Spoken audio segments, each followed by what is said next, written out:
Yes, people, what's happening? Welcome back to the channel and welcome to another live stream and the final match preview of the 22-23 season.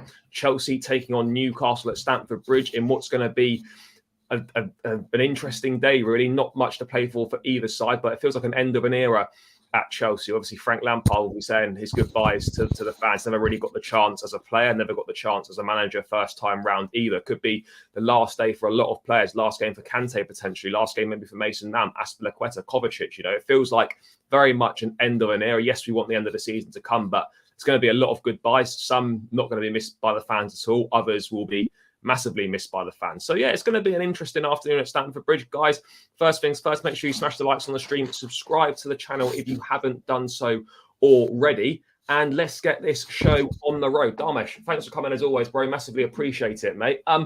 Final day of the season. Obviously, we're looking forward to it because it's been a disaster this season, but the planning for next season's got to start as soon as that final whistle goes. This afternoon at Stamford Bridge. We can't really be resting on our laurels and fucking about. This needs to be right straight into action for next season. But how are you feeling, mate? Because obviously this season's not been good for us, to put it lightly. You obviously glad to see the back of it, but also I suppose might be some kind of sadness at certain players that are going to be moving on and saying goodbye to the fans for the final time. Yeah, big up Charlie, big up the chat as well. And yeah, man, honestly, just so happy the season's like finally over and done with, man. I've been saying like since sort of Potter got sacked, I'm just like, yeah, I'm just checked out for the season, to be honest. And yeah, finally today's the day where we can put 22-23 season to bed. So, but yeah, I get the aspect of obviously players moving on or leaving the club, i.e. I think the ones that are probably miss / like have some sort of sentiment towards is probably Aspie and probably Kovacic, to be honest. And obviously Frank saying goodbye as well, which he obviously didn't get to do first time round, which would be obviously a nice touch. We all know he's not a good enough manager for Chelsea, let alone sort of the Premier League. But yeah, at least them three deserve like a send off for what they've done in the past and stuff. And yeah, well, we don't know about N'Golo Kante. I'm guessing he stays, to be honest. I don't think he leaves. Are you surprised on Kante though? Because like we had it like reported like a few months ago, like at least now that it was virtually all done and he was ready to sign a new contract, and then we've had absolutely nothing on it since at all. You know, we've not had anything to play for this season. If it was that close, there was no reason for it just not to be signed and done. I mean, it doesn't make any sense to wait for the rest of the season. Maybe Kante wanted to focus on his football, then he was injured again and out for the rest of the season a few weeks ago. So could have easily signed it then as well. I mean, are you concerned at all that, you know, this contract that was supposedly all but agreed is now looking, well, we've just not heard anything at all? I think the injury didn't obviously help with regards to that, and I think Chelsea sort of taking a step back in terms of seeing how Kante sort of recovers from this injury that he's supposedly got at the moment. So, and then obviously Pochettino as well coming in. I guess maybe he has a say whether Kante stays or not. He might not want Kante. I mean, that'd be crazy if he doesn't. But at the same time, we have to think about the future of our players as well and the future of the squad. So, yeah, I'm a bit surprised, but a bit not surprised at the same time. Like, we just have to wait and see, to be honest. And yeah, I'm expecting a Pochettino announcement later on today. I think this evening, I think they'll put out a statement saying Pochettino is the new manager for next season. Thank you to Frank, blah, blah, blah. And thank you to the players and all that stuff. So, yeah. Yeah, but yeah, quite possibly, mate. I mean, we know it's going to happen. I'm not too arsed about that the announcement. I just want to know that it's all kind of signed. The announcement was just a formality, really. Yeah, they just kind of. I think they're timing it perfectly, aren't they? They're waiting till obviously the last game. Then maybe there might even be a statement tomorrow morning saying that Pochettino is the new coach tomorrow or something like that. Yeah, mate. You just never know. But it's certainly going to be a day of last sport for a lot of people at Stamford Bridge. Let's move into a bit of news. Let's start with let's start with this Matt Law stuff that come out yesterday about kind of standards slipping at Chelsea and all that sort of thing, because obviously he's been informed by someone close to the club that, you know, standards have not been great. This is just one example here. A player arrived late for the team bus because they nipped home for a nap after training. This has happened on at least one occasion at Chelsea this season without it causing much more than a few smirks and the odd shake of the head among the majority of players. Now, it might not seem like a big deal, but in terms of standards, professionalism, like it's not great. Happening once, you can understand these things happen maybe, one time, not a huge issue, but just small incidences like this go to show how, quite frankly, the majority of this squad have just been taking the piss this season. No standards, no sort of, I don't say no work rate, but no kind of drive or passion. No drive or passion, no kind of professionalism towards the job. And, yes, we want this season to be over with, but I think there's so many lessons we can learn from this season. And we really have to learn from it. Yes, we want to put it behind us, out of sight, out of mind sort of thing. But yes, things have gone wrong, but there's so much we can learn from this season, particularly this particular standards within the squad. Are you surprised to hear this? Why do you think this has been we've been allowed to get away with this for so long? It's a tough question. I guess it's just how the season's sort of gone, and I think money's a big factor as well. I think with the contract and the wages that these guys are on, I think it's just sort of it felt like a reward to them, and it feels like there's no pressure to do well, which is why we see these standards drop so much, like, and the amount of slacking. And I think the squad depth and the amount of players that we got as well makes it sort of feel like those players will get away with trouble because it's such a big squad, if that makes sense. So say obviously there's like 35 players and a couple of them slacking, and the coaches and the manager can't really take focus on that because there's so many players in the squad, and I think that's played a factor into things as well with the squad amount as well. So I think it's just a reflection of how our season has gone, and on the pitch as well, we can see the performances are lackluster, no passion, no desire, no sort of drive, energy, or anything. Just like it's as if like these guys have eaten a shit ton of food before playing a game, and they've just gone out to the pitch, and then when you feel sluggish after eating a fat meal, that's literally what it looks like with these players this season. I can't honestly name you 5 performances that we've had good this season, or maybe 3 that really solid performances we had this season, but that's about it. There's not many at all. It's a concern though, because obviously, yes, we are going to try and get rid of a lot of these players in the summer, and obviously, I think it's kind of obvious that the ones that this sort of thing could be referring to. But the fact that supposedly the majority of the squad weren't that asked about it just goes to highlight how few leaders we've got, how the senior players just aren't stepping up and taking responsibility and kind of demanding the best. This is going to be a massive reset this summer in terms of just in terms of everything, because you could imagine that would have never ever have happened under the likes of when JT and co were here, even when Lampard was here as a player as well. There's just another thing here. Apparently that let me just get this one down and get the other one up.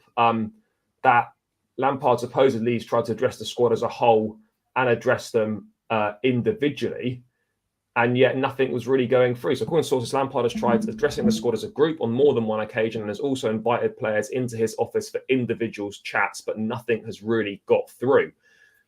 That's mad. All right, we're saying Lampard's not a good manager. We know that, but he knows what it means to play for the football club. And ultimately, you're employed by Chelsea. Lampard's a manager, whether you think he's any good or not, whether the fact that he's not going to be here next season means you think, I don't have to listen. It's your job to show basic respect to the man in charge and just conduct yourself as a professional and take on board what's being told to you. It looks like here that, and I'm not surprised to hear things like this at all, because we've known for a long time now that the attitude within the squad is terrible. The mentality is poor. The standards seem to be dropping.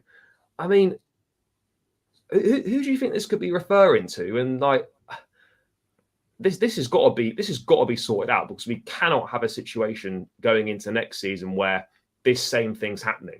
And yes, Pochettino's got more of a standing in the game than Lampard, but this has not stopped these players with better managers than Pochettino, the likes of Jose, Carlo, Conte.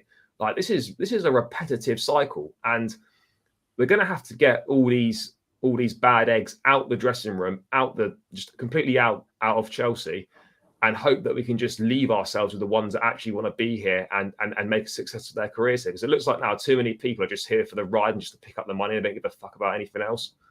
Yeah, no, it's true because, like I said before, the wages has played a massive part, and also the fact that I think you mentioned about players knowing that Lampard's not going to be here next season, so it's more of a temporary sort of thing, and like the players have acknowledged that, and they're like, "Oh, I don't have to listen now. The season's pretty much done. We're not fighting for anything. We're going to finish bottom half of the table. There's no point listening to someone like Lampard." Basically, I know obviously, like we probably thought that Lampard coming in, the players might actually have that respect and sort of take on board and play for him, but it's as if they don't rate him, and it's not surprising as a manager. Like I don't think he's a good manager at all, like well anymore to be honest. But you have to at least sort of, like you said, show that respect and integrity towards him, and try and show us fans like a reason why he should be putting on the shirt next season. To be honest, and there's probably a handful that deserve to be here next season or in the squad next season, but majority of them, It's not many. just checked out. It's not many at all, is it? It is Exactly. mad. There's not many that deserve to be here at all. I think we know who the culprits are and stuff, but it's just ridiculous what's been going on this season. Like you could tell under Tuchel it was probably starting to happen. Under Potter it was obviously rife, and under Lampard it just seems to have been continued. And this has got to be stamped out. We've got to get rid of these players. And ultimately, I think Pochettino, like, is when he comes in, if the instant he's sensing that someone's not buying into it, is not on board with him, that they need to go. And if they're a top player, I don't care. You either sort your shit out and get on board with it, or you're out the door. We have to start operating as a ruthless football club again and not operating on sentimentality. Like a lot of these players that have come in that we're going to get rid of haven't been signed by the previous ownership, so they're not going to be losing money per se, losing their money even because they didn't buy them. I don't think it's too many of the players that were bought in under this ownership. I very much suspect it's guys that have been here for a number of years. Your Ziyech's, your Pulisic's and whatnot. Those kind of guys, I think, causing a lot of problems. Maybe a Aubameyang as well, potentially. But yeah, this shit's got to stop, and we've got to start operating as a ruthless football club, and only accepting the highest standards. You cannot have that sort of behaviour going on at the training ground. I mean, the standard right now is Man City. Could you imagine City players doing what these Chelsea players have done? It's just an utter madness. Like it can't be allowed to happen. It simply can't be allowed to happen. We've got to move away from that shit. When you have a lot of kids in the squad, you have some mentality. The experience is crucial as well, but I think a lot of this could well be coming from senior players. I'm purely speculating here, but I don't think any of the younger players are particularly causing issues. I mean, that's just my personal thought. I would expect it to be, as I said, the likes of your Pulisic's, your Ziyech's, and whatnot, maybe a Aubameyang's as well. But yeah, look, it's not helpful. It isn't helpful at all. But yeah, you do need experience alongside younger players, which is why this window is so important again as well. Is because yes, we've got loads of exciting youngsters, but you've got to blend it in with some experience as well. So we've got to be careful that we don't let too many experienced heads go. And if we do, we make sure we replace it with relevant experience as well, for sure. Didn't know there could be worse bottlers than Spurs. Yeah, it was. I couldn't believe that. I mean, they lost the title on goal difference on the end, but it's just mad. Like it's just mad. It is. I can't believe they fucked that. Yeah, tell me about it, man. It's just like their first proper opportunity at a title since 2012, mate. Since 2012 under Klopp, 11-12 season. And like, all right, you could say that they were only in that position because Bayern weren't that great, and that's probably true. But when you've got a home game against ninth in the league, and all you've got to do is win to win the title. Proper bottle job that was. Mate, it was a bottle job, and it was at least we got to see Bellingham cry. That was nice. Bellingham last game, I'd imagine for Dortmund. He'll be off to Real Madrid. Be a great signing for them. He'll be balling there. 6:30 p.m. Roll that on. We can put this season to bed. Absolutely agreed. Yep. Medical team needs to be removed next season. Absolutely. I think Aspie is a good captain, but in terms of on the pitch leadership, I don't think he's good there. I think at the training ground, behind the scenes, and the dressing room and stuff, I think he's probably very good. But actually, out on the pitch when you need a leader and it matters, I just don't think he's not that guy. No, not at all. I don't think. Just on captains, because you presume that Aspie will move on this summer. I think we have to move him on. Who do you think would be a suitable replacement for next season in the captain under Pochettino? I mean, the obvious one for me would be Thiago Silva, but then you're making another change more than likely at the end of next season anyway, because I think this could be Silva's last season next season. So, I mean, who do you think would be? I mean, for me, I would probably give it to Silva for next season and then reassess at the end of next season. But I mean, who would be your choice for captain kind of going forwards? It's a good question. See, I don't know if I'd give it to Thiago Silva because long term he's not going to be here, and I'd rather have a captain that's sort of committed to the club. But then, like, there's only literally a handful that are committed to the club, so I don't really know. If I was to give an outside shout, well, we don't know about Reece James, to be honest. Although, as I just said, Reece James, we don't know how sort of fit he is and how he'll come back next season. But I'll probably give it to Ben Chilwell. It might come as a surprise to a few people, but I think he's one of the few players that actually want to be here, and I think he can show some leadership skills on the pitch, I think. But that's my sort of outside shout for captain. Yeah, I mean, the problem is, like, there's not that many candidates, and that just goes to highlight the complete lack of leadership currently at the club within the playing squad. I mean, Reece James would be potentially a good choice. I'm not sure if he's ready for that just yet. Enzo Fernandez, I think, looks like a future captain, but again, I think it's probably maybe too early in his Chelsea career to put the captaincy burden on him. So for me, I probably would go with Silva and then readdress it the following summer. If you want to give it to Silva, if Silva wasn't here, who would you give it to? Yeah, it's tough. I would have given it to maybe someone like Kante if he stayed, but again, he's not really going to be. How fit's he going to? He can barely stay fit for 10, 15 games a season. So more often than not, it'd be someone else. So, I mean, if no Silva, then I would probably give it. I probably would give it to Reece James, but I mean, we are massively struggling in that leadership department. There's no doubt about it, and that's going to be so important in the summer to address that. The fact that we're debating about it, or the fact that we're thinking about it, just shows that there's no standout candidates, and it just goes to show that yes, whilst we've recruited well with getting lots of exciting youngsters on board, like there's no real experience in the team, and there's no real standout candidates to be a captain, and that is a bit of a concern. Aspie, Kante, Kovacic, 3 captains after Jorginho might go. Yeah, it's true. We could lose a lot. Absolutely. Yeah, that's probably what I would go with. I think that's probably the best we've got right now. Is that's probably what we can do. Yeah. If Ziyech is causing problems, because Lampard likes Ziyech.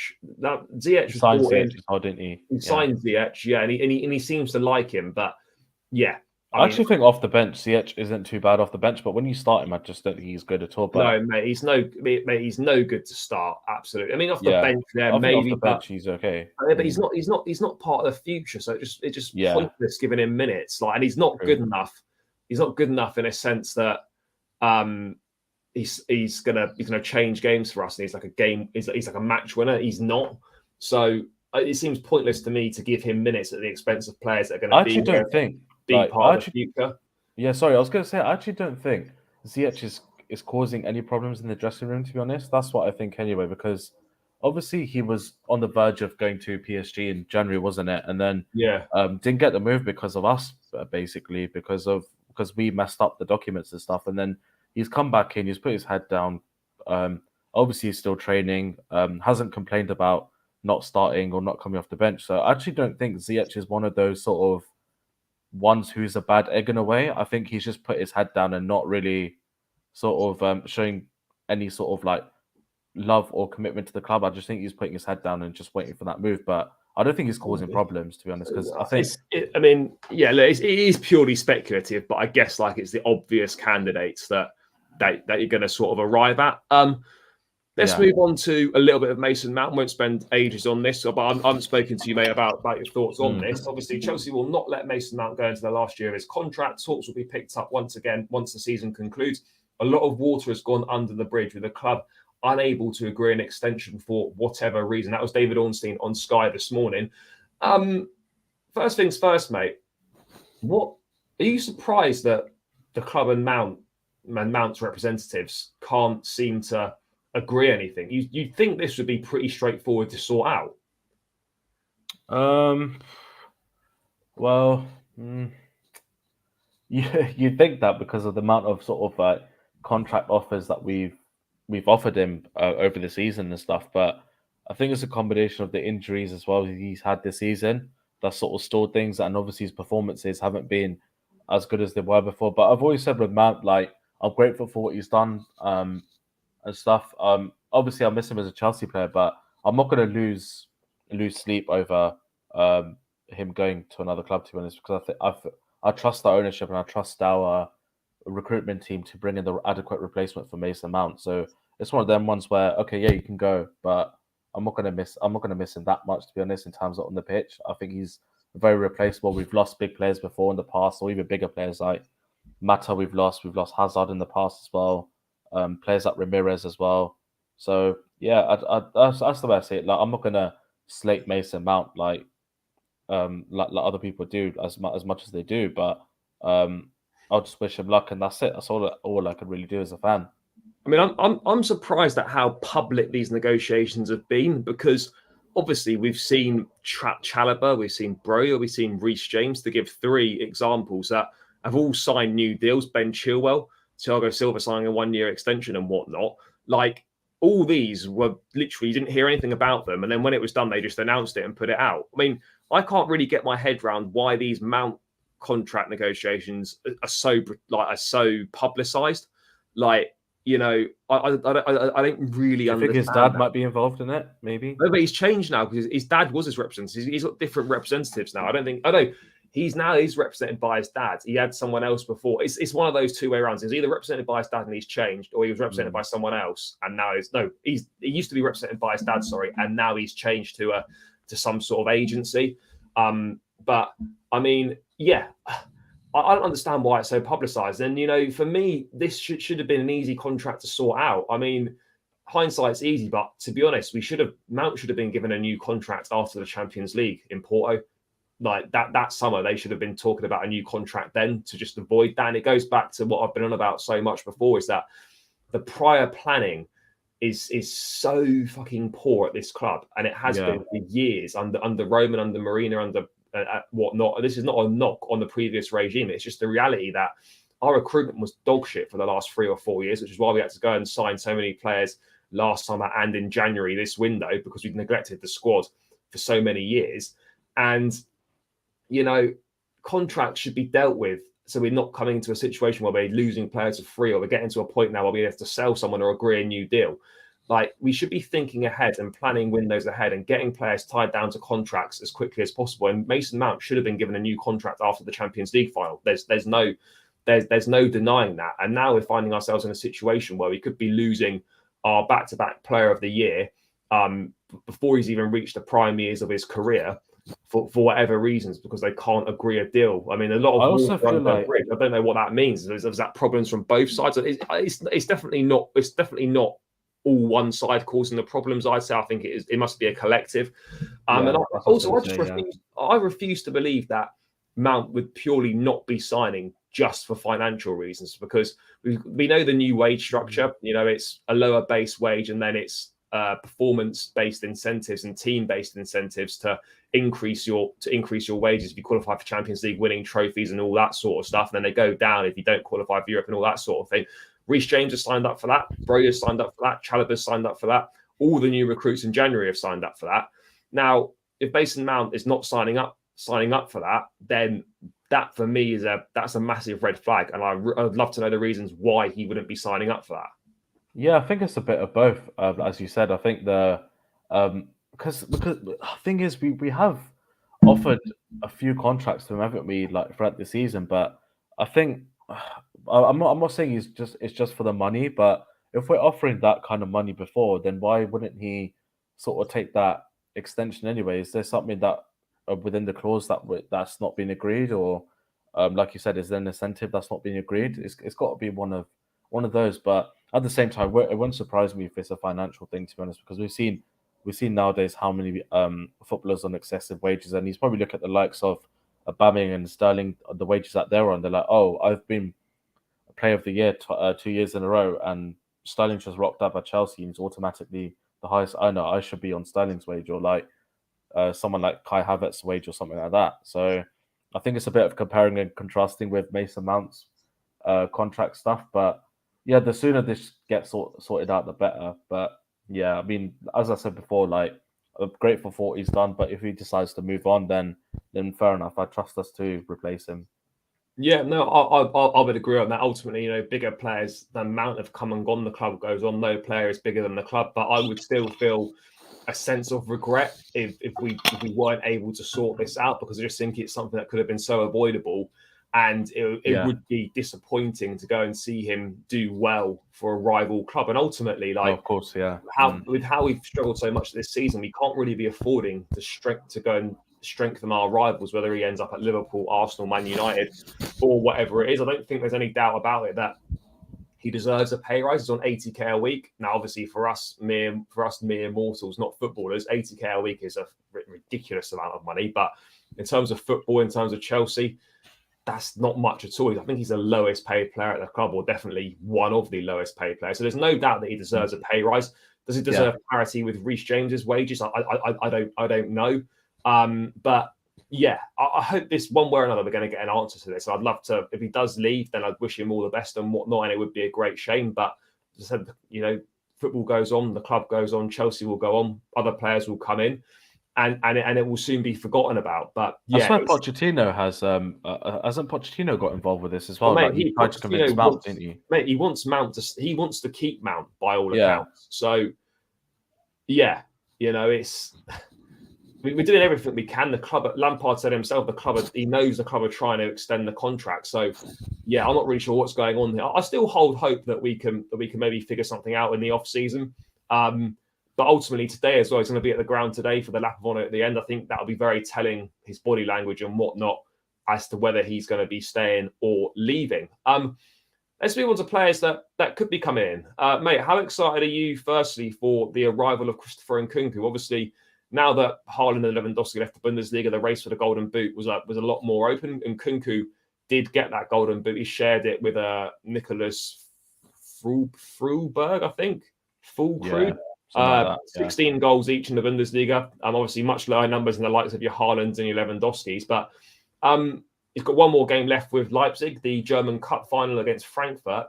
How excited are you to see him come to Stamford Bridge next season? I know we've kind of had mixed success, to put it, well, I mean, that's kind of putting it kindly, with Bundesliga signings over the years. I mean, Werner didn't work out, Havertz hasn't worked out and whatnot, but I look at Nkunku and I just think it's something a little bit different. He looks a lot more of a complete player than those two are. Yeah, how excited are you for his arrival, man? How well do you think he could do? Yeah, firstly, big up Zula in the chat as well, bro. Appreciate the positive comment, man. And see, I'm so scarred with Bundesliga players coming to Chelsea, man. It's just like, I don't know why. Like, seeing Havertz, Werner, who else did we sign? I swear we signed a few other Bundesliga players before, haven't we? We probably have signed some other Bundesliga players, I'd imagine. But those Marco are the Marin, I think we signed as well, didn't we? Oh yeah, Marin was the Bundesliga as well. Yeah. Yeah, and after seeing those three, bro, I'm so hesitant on Bundesliga players, now and then. Obviously, Man City signed De Bruyne, Haaland from the Bundesliga initially as well. So, yeah, I'm somewhat excited, but very, very reserved on Nkunku.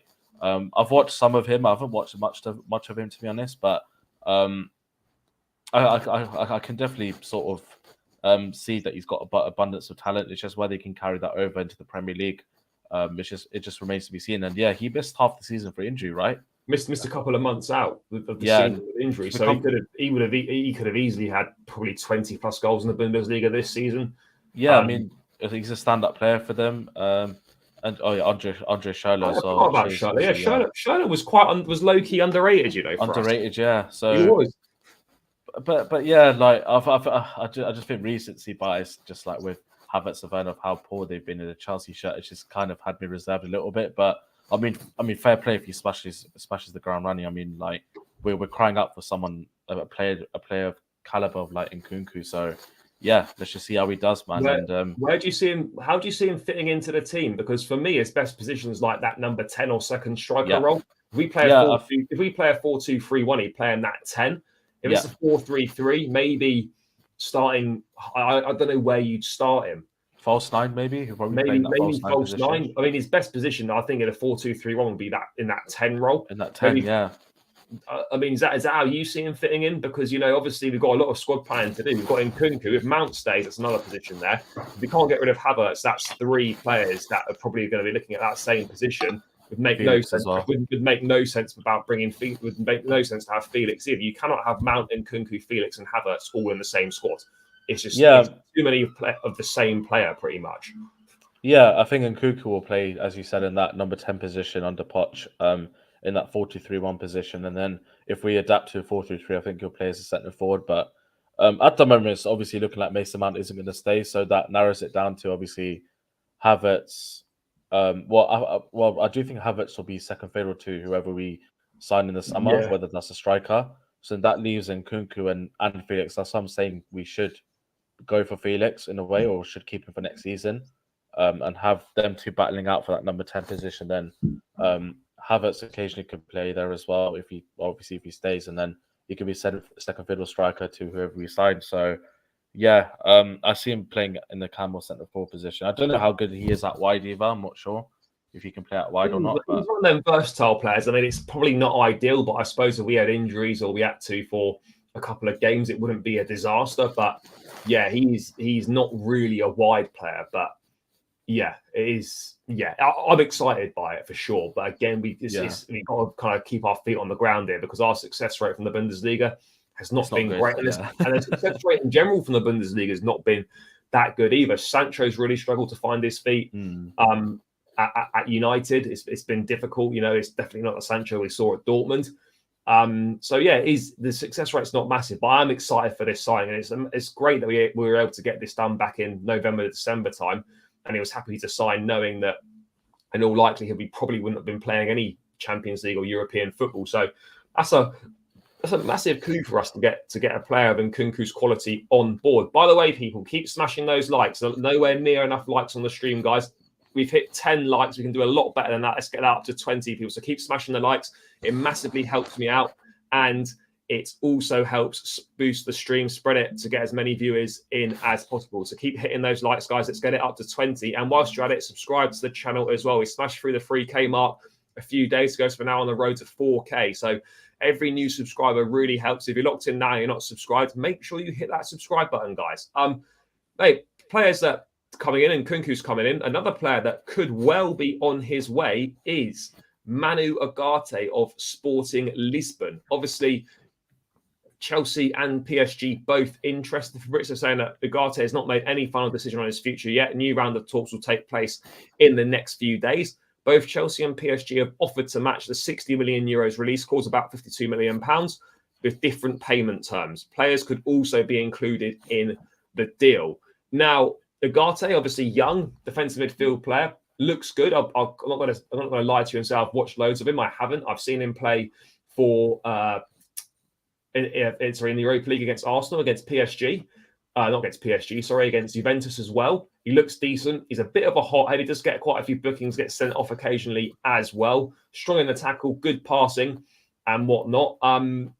Would be a good profile for us. But I've always maintained that if we do sign a Ugarte or a younger midfielder like a Lavia or whatnot, it's got to be alongside someone that's got Premier League experience or Premier League proven, alongside a Rice or a Caicedo. This cannot be our main signing in the midfield. I mean, Dharmesh, what are your thoughts on Ugarte? How much do you know about him, and do you think it would be a good signing for Chelsea?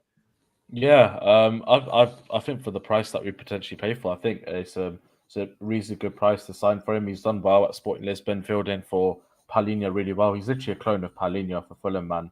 Obviously Palhinha gets lots of bookings as well, but yeah, there's always that sort of thought at the back of the mind, how will he adjust the Premier League? I think he'll be fine, to be honest. Has a good passing range, physical in the midfield as well, which we've been lacking. We don't really have Matic was probably the last physical presence we had in midfield. So yeah, I mean, Ugarte could be a good player for us. I mean, if we do miss out on him, I won't lose too much sleep over him, because I think there's still replacements that we can get out there, or there's players that are still out there that we can get. I mean, with like the Caicedos, the Rices, even putting a cheeky bid for Palhinha, see how it goes. I mean, it might look unlikely at the moment, but if we throw the money, why not? We can possibly persuade him to come in, and then let's just see how he does into this and see how the race hots up between us and PSG. And I think he did say he wants to play in the Premier League, right? Yeah. I believe. He has said that, but again, he's young enough to not go straight to the Premier League. He's obviously he could easily go to Paris for a few years and then go to the Premier League. I mean, it's a tough one, isn't it? Because it depends. Like, I think it depends on a lot of things. Money will be one factor. I think it's fair to say that PSG would definitely be able to offer probably more money than we will in terms of us staying within that wage structure we've now got under Bowley. But in terms of playing time, how much is he going to play at PSG? I don't know. Would he get more minutes at Chelsea? Quite possibly. Could you see us having an Enzo and Ugarte pivot? Maybe. I don't know. But I mean, at £52 million with that release clause there, that would represent very good business for a player that is only going to get better. This is a defensive midfielder that we need, tenacious. It could be a really good piece of business to get wrapped up early on in the summer. But I just worry that, having had the likes of, agreeing fees with clubs for certain players and them choosing other clubs over us, you always worry that, we could have a similar situation where Ugarte might choose Paris over Chelsea. But I mean, do you think, are you excited by Ugarte? Is that something that's kind of like, do you think that moves the needle for Chelsea in terms of what we need in the middle of the park? Yeah, I think the caliber of player and the style of player he is, I think we do need him. Like, if he comes, great, it'll be exciting, like a fresh face in midfield, because we haven't, like we've been neglecting the midfield for so long, and it's just like we've said loads of times that we need, that we need midfield reinforcements, and obviously with Jorginho gone, we really haven't replaced him. Like, I wouldn't say that Enzo's a replacement for Jorginho. The different types of players. Obviously, Kovacic on the way out.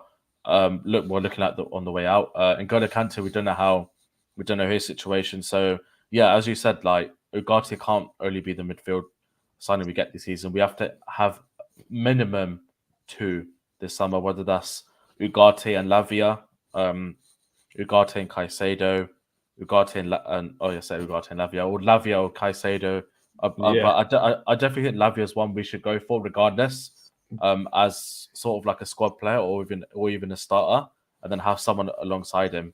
Yeah, that's the key. Well. There's got to be someone alongside one of these younger players. It's got to be an experienced and a younger midfielder. If Ugarte does end up being the younger one, then we need to shelve buying Lavia or Kone or any of those guys. We need to be concentrating on a Rice or a Caicedo. I mean, I'm slightly surprised that, given how easy this Ugarte deal probably is to do in terms of there's a release clause and you just have to agree the structure, whether you want to pay it all in one or in installments or whatnot, that we're not focusing on. I mean, we could be behind the scenes, of course, doing this, but we're not trying to get a deal for Caicedo wrapped up really early or starting negotiations early, because that's going to be a deal that's going to cost a lot of money and be pretty tough to negotiate. You need as much time as possible.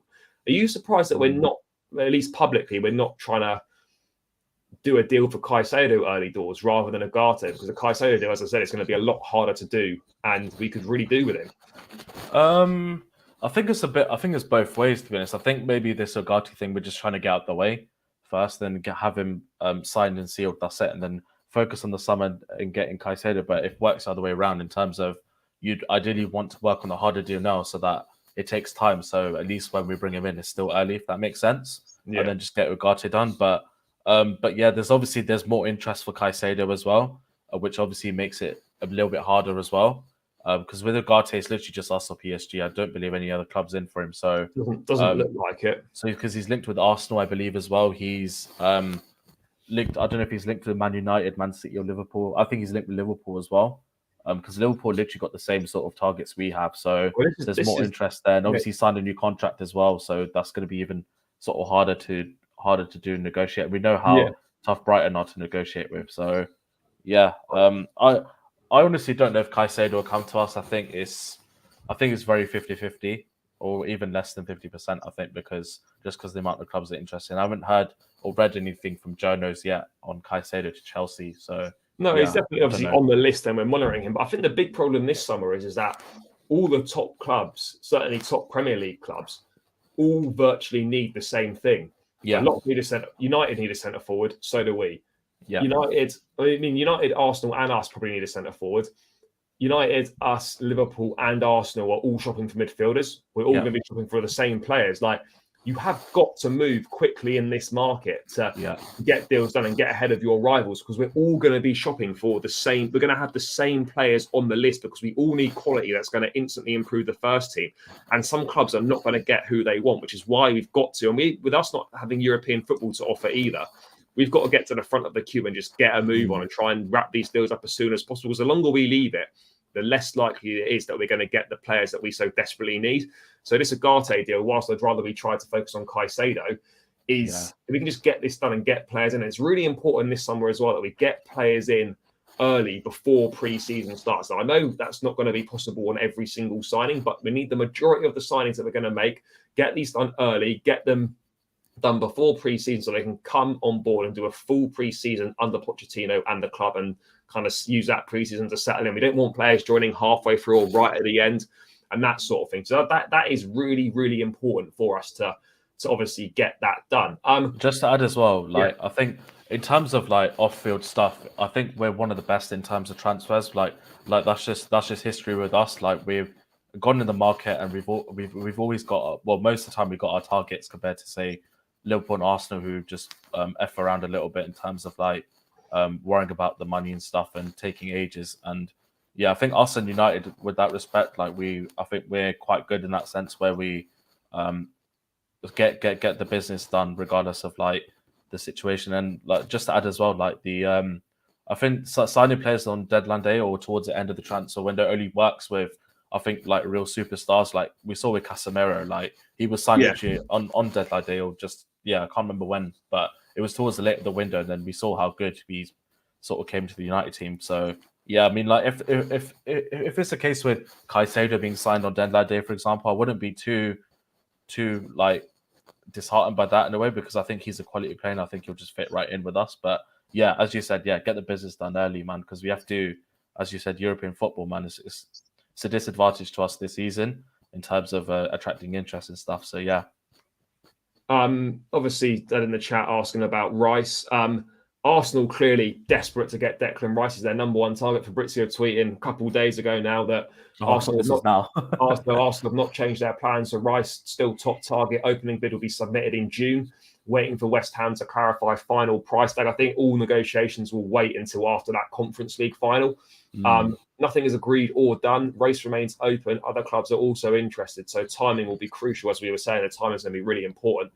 I mean, I'd love to get Declan Rice. I mean, I'd be happy with either him or Caicedo. I'd probably say I'd slightly prefer Rice, but I mean, there's not much in it.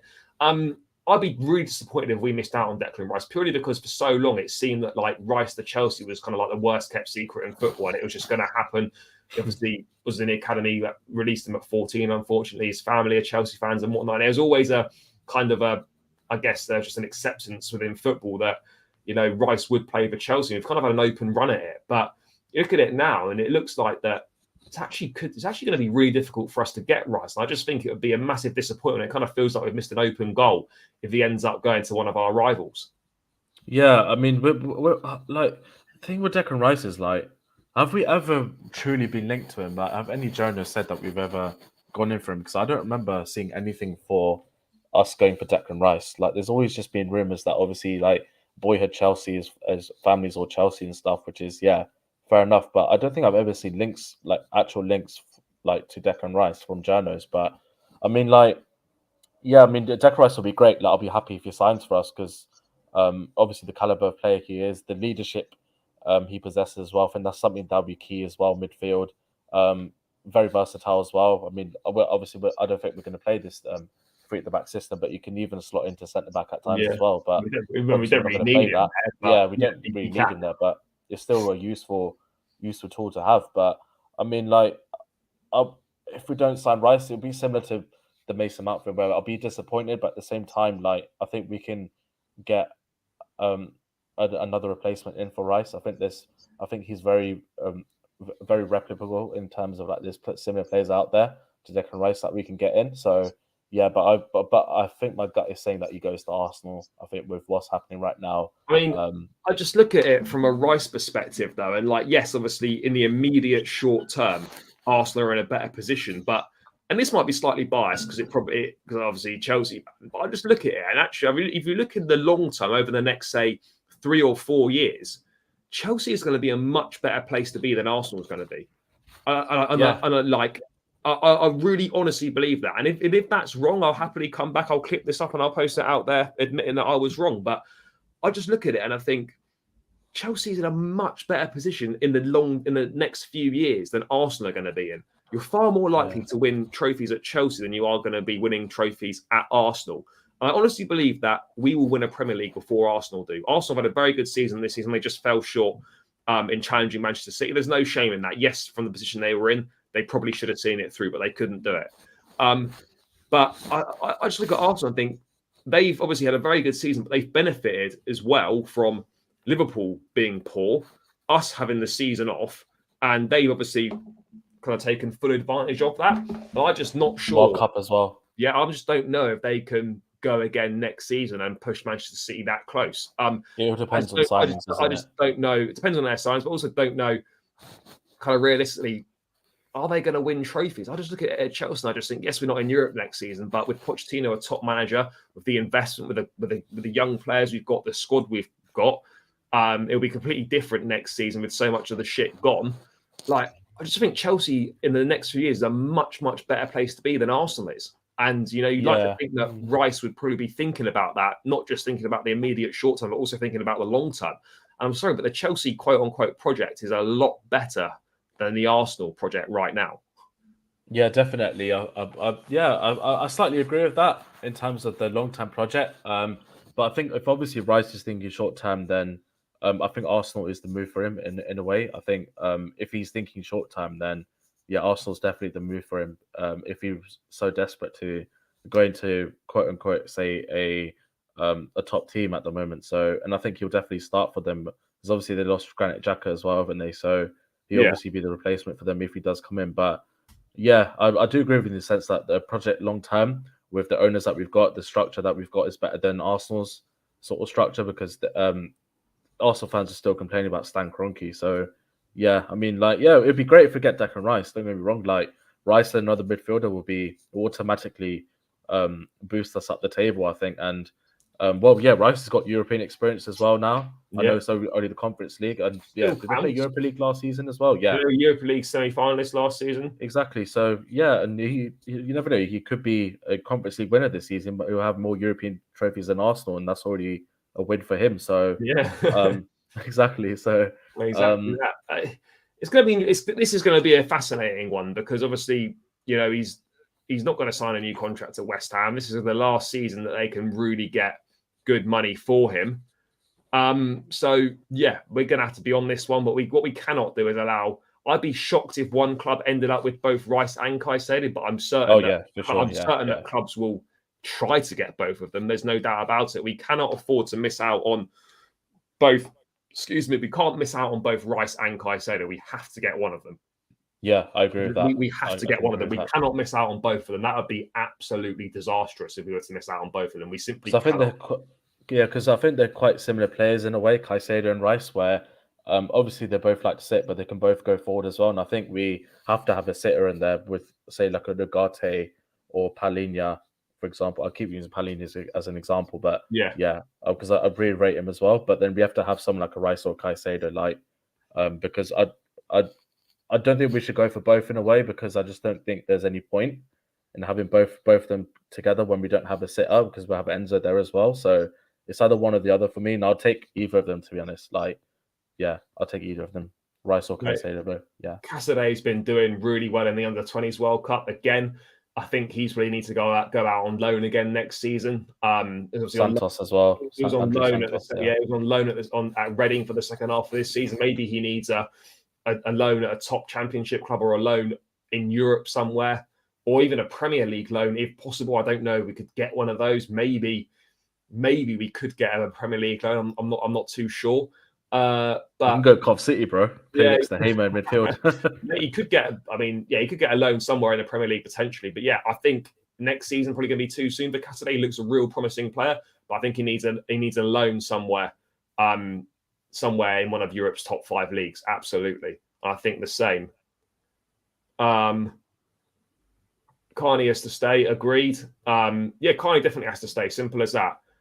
No, maybe absolutely disastrous was a bit strong, but in terms of like the top midfield players out there, like we need to get one of that. We need to get one of those two, in my opinion. Otherwise, like yes, there's other players out there, but those guys are the two sort of standout players, and we need to be trying to get one of them, because we don't get one of them, one of our rivals will, and they'll be massively set in midfield and potentially ahead of us for a number of years to come.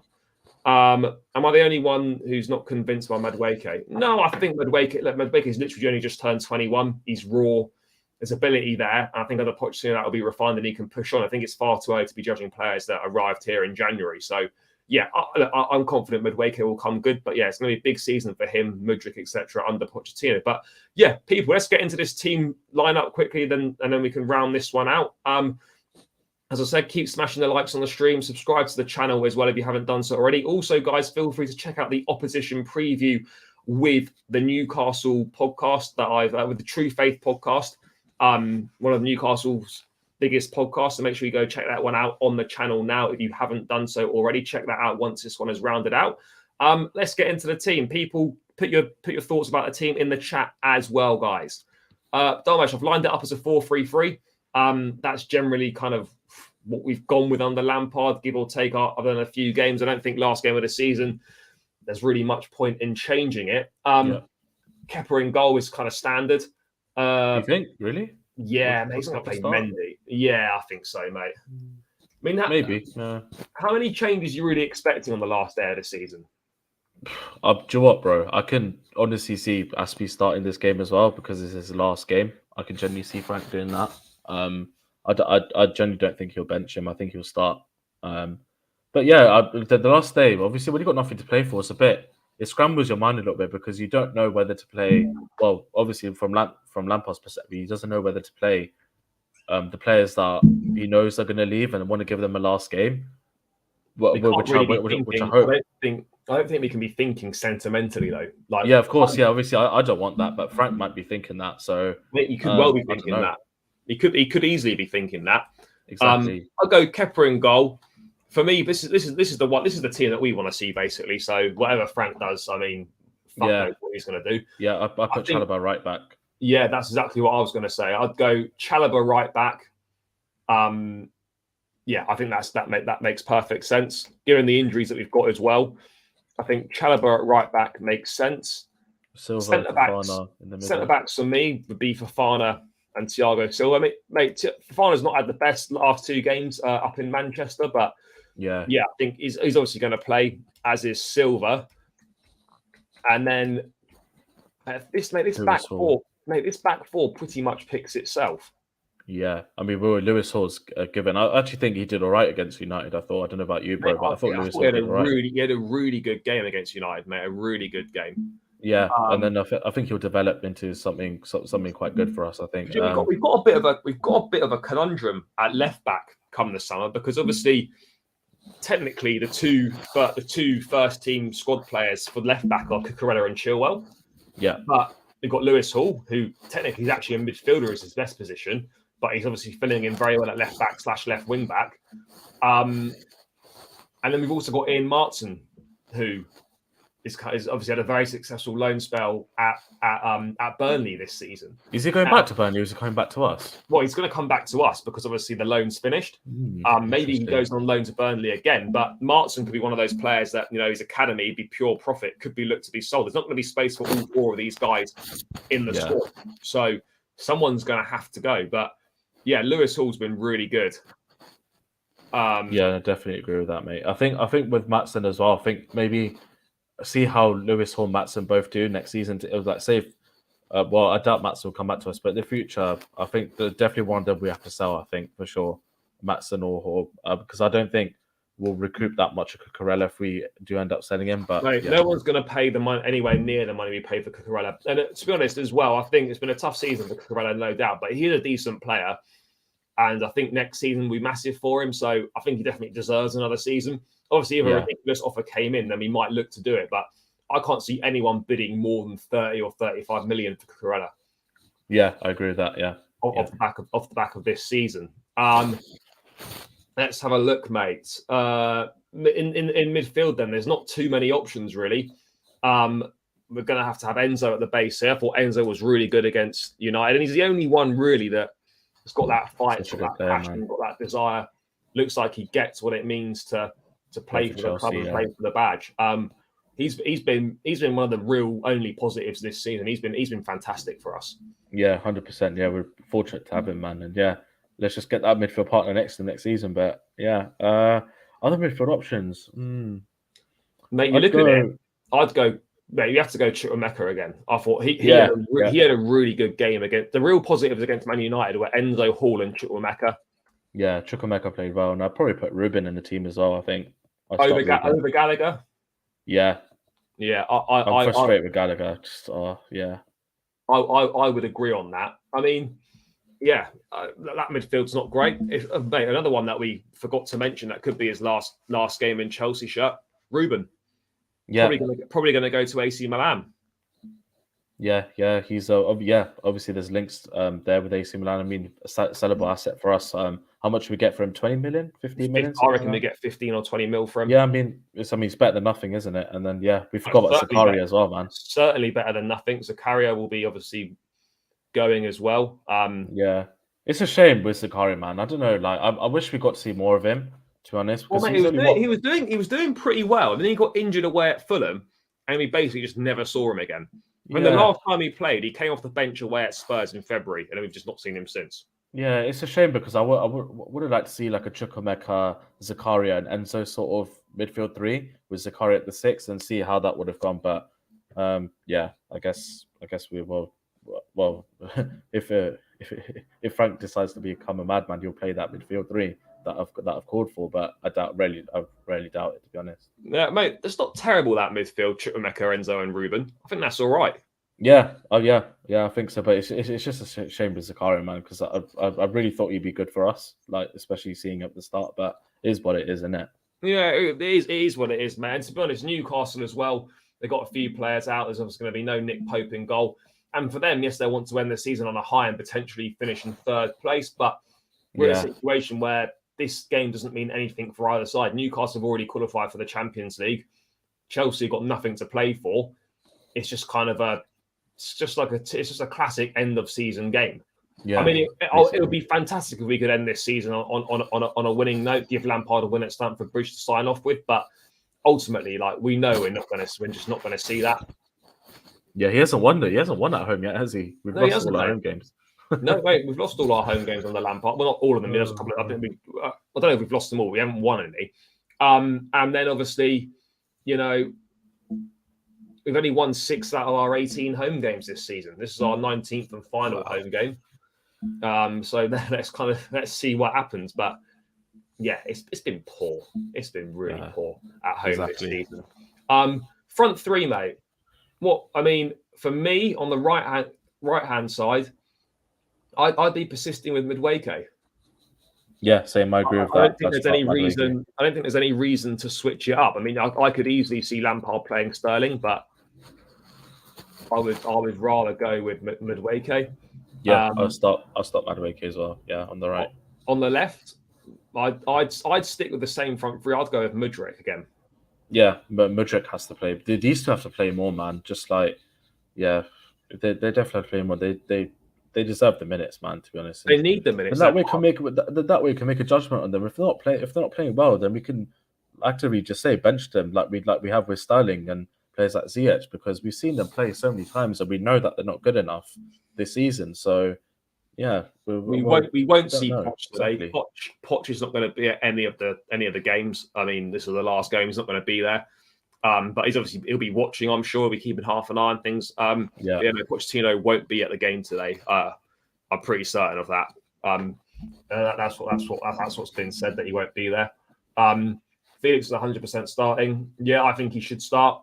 Hopefully, Havertz's his last game as well. Yeah, respectfully, I think we need to move on from Kai. It's as simple as that. Mate, this spot, I think, mate, I couldn't Felix. believe it. We saw fucking Datro Fofana on Thursday night. Yeah, I was surprised, man. I was like, yeah, I don't know though. I'm not a fan of him, man. I just don't know what it is. I just We don't. didn't see anything. We've barely seen anything of him, really. But Yeah, I mean, yeah, from what I have seen, like, I just don't know if he's it for us. Like, I mean, send him out on loan to be honest and see how he does there. But I think for the first team with Chelsea, I just don't think he's it, to be honest. Maybe that's my just my opinion. But yeah, I I'd think start he Felix needs to tomorrow go on today. loan next season. I can't see him being a part of the squad. If we sign a forward and we got Broyo, we got Nkunku. Like, I don't see how he's got any space to play minutes that he needs, particularly with us playing once a week. So I would expect Datro Fofana to go on loan next season, whether he goes on loan somewhere in France, somewhere in Belgium, maybe in Holland or something like that. Yeah, that would probably be a good step for him. Could be Felix's last game. Yeah, could be. Yeah, could be. I think on overall reflection, I think actually, considering he came into an absolute mess in January, I actually feel he's done all right. I'd agree with that. Yeah, there's quality there, but again, us signing Felix again is going to depend on who goes out and who else comes in. Like, yeah, I mean, that's what it has to be. Like, and it's not a priority signing either. It's not a priority to sign Felix. Yeah, no, definitely. I think since coming in January, I think he's been. I think he's livened our attack a little bit. Obviously, the numbers won't tell you that, but from seeing him play, you can see that there's quality there, and it'd be a shame to sort of lose him to a rival. I think because I'll be more upset about losing Felix to a rival than Mount, to be honest. Because I think Felix in a well-oiled machine, I think will be a different beast, man. And yeah, scored a good goal against United as well. Deserves to start today. It was a decent strike. Yeah, deserves to start today. So yeah, let's just see how he does. And let's see how it does. I mean, that's the team that we pick. I'd be shocked if that's what Lampard picks. I mean, I think people will start for sure. Yeah, I mean, look, I think there'll be we might be pretty close to that, but ultimately, I think there'll be probably 2 or 3 that are different. Mate, for the last time this season, score prediction: Chelsea versus Newcastle at Stamford Bridge. What are we saying? It's actually a hard one to predict because you don't know how well Newcastle, they might be on party mode for the whole week because of Champions League. So, yeah, I don't know. I'm gonna predict us a win, to be honest, because it's the last home game. Frank's last home game for us. Surely we've got to just turn up for the last game and then just forget about football till August, man. But yeah, I'm gonna go for a 1-0 Chelsea win, I think. We're going to get a win. Yeah, just purely off Lampard's last home game, the last game of the season, home game. Let's just go out with a win, man. Honestly, that's my hope. But realistically, I'm saying 2-1 Newcastle. Yeah, I would agree. But I think there'll probably be a few goals in this one. By the way, guys in the chat, get your score predictions in before we round this one out. I don't really know what to think. It's end of the season. It's got a bit of a weird feel about it. Like, it could literally be anything. Yeah, because Newcastle, we could get hammered. It depends on how many changes Newcastle make, what sort of team they put out. Because again, their season's done. They qualify for Champions League. Yes, they could still finish third, but third and fourth both go straight into the group stage. So it's kind of irrelevant, really, other than maybe a few million in prize money, which Newcastle don't exactly need. So it depends what sort of team they put out, depends what mindset they're in. They also want to give their travelling fans one final send-off for this amazing season they've had. True. For us, we've got, it's the final game of the season. It's been a shocking season. The fans have had to endure so much shit this season that you'd like to think they could at least turn up for this game and give us something to take away into the summer and move on to next season with. But yeah, ultimately, I don't really have too much faith, to be honest, and I think we'll probably lose this one 2-1. I'll go with a 2-1 Newcastle win. But let's see what happens on that one. Let's get a quick one here. Draw 2-0 Chelsea. Then we can consider going for Szoboszlai instead of Felix. Maybe again, but Nkunku and Szoboszlai similar players, so you could have Nkunku and Szoboszlai maybe. Yeah, it's potential for sure. Potential definitely. I think Szoboszlai is someone that Chelsea have, I think, looked at in the past. Definitely. Going to be more negative 4-0. I hope it's not another 4. Mate, I've already seen a 4-1 in Manchester on Thursday. I don't want to round my week out with another 4-0 loss. So let's make Charlie's last vlog a happy one, man. Come mate, on. yeah, we need. I never see Charlie smiling in these, man. Nah, mate, there's been nothing to smile about. It's been shocking. True. But yeah, let's hope we can sign out with a positive to end the season. It seems like a good place to round this one out, guys. I'll be back later on today with another 2 bits of content. We've got the match vlog dropping after the game, and I'll be back with a match reaction later on this season. So 3 bits of content dropping on the channel today. It wasn't the plan to do this morning, but I was at the playoff final yesterday. Got back a bit late, was a bit tired. So yeah, we've done it this morning. But yeah, guys, let me know your thoughts in the comments and in the chat if you enjoyed having the preview and stuff on the day of the match. Maybe it's something we can look at doing a bit more of next season if it works. So let me know your thoughts on that one as well. Season's almost over. Final game of the season. I'm heading down to Stamford Bridge very shortly, guys. What a ride it's been. 6:30 tonight will be a massive relief for all of us. And then we can start to look ahead to the future and plan for next season under Maurizio Pochettino. Guys, thanks so much for tuning in. Smash the likes on the way out. Subscribe to the channel. Make sure you stay tuned for the match vlog later and the match reaction. Dharmesh, thanks for your time as always, bro. Massively appreciate it. Guys, make sure you follow Dharmesh on Twitter, linked in the description and on his screen name there. Go and give him a follow. And guys, I'll be back later on tonight. Enjoy the sunshine. Hopefully Chelsea can give us a reason to smile about today. And I'll be back later on. Take care and up the Chelsea.